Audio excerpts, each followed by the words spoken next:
Hey folks, Ryan Donlin back on campus this week. Beautiful University Hall in a morning, right now, lightly traveled, but it'll pick up later on. Hey, I have been inspired by both personal and professional circumstance this week to talk to you about a couple things in leadership that are pretty important.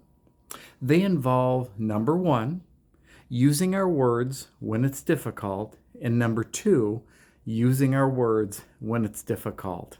Oh, sounds like there's a common thread.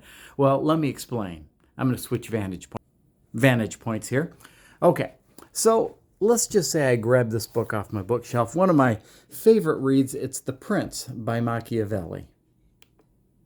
Now, when I offer a Machiavellian read during my doctoral residency, there is a point that Niccolo Machiavelli makes about those who have leadership responsibilities, those who govern, as he says, slightly different thing, but it applies.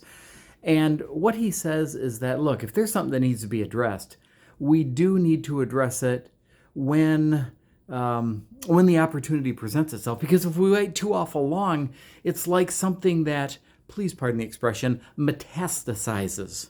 And it gets much bigger than it was before. And plus, everyone around us has been wondering, now he didn't say this, but I do, why we haven't, or somebody hasn't addressed this for the last 10 years. So that leadership point that I'm making, using our words when it's difficult, applies to those situations when somebody's got to address it because it's something that needs to be done, and usually someone who needs to have a conversation with you, and we just got to do it. That's number one.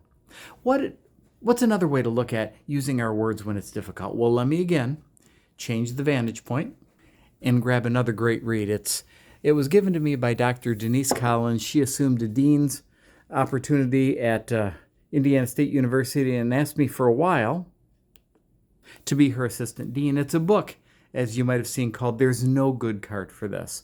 Well, what this involves is situations when we have opportunities, often in our personal lives, but in our professional lives too, to leverage leadership and use our words when it's difficult. Let's say you're at a eulogy or a funeral, and it's that part of the service where folks are given the opportunity to come up and say a few words. That is difficult. Oh my goodness, that's difficult. And some of us do, and some of us don't. But what that does is provides opportunity for others to maintain. Using our words when it's difficult, a leadership opportunity, and one might say a leadership obligation. Please consider and have a great week.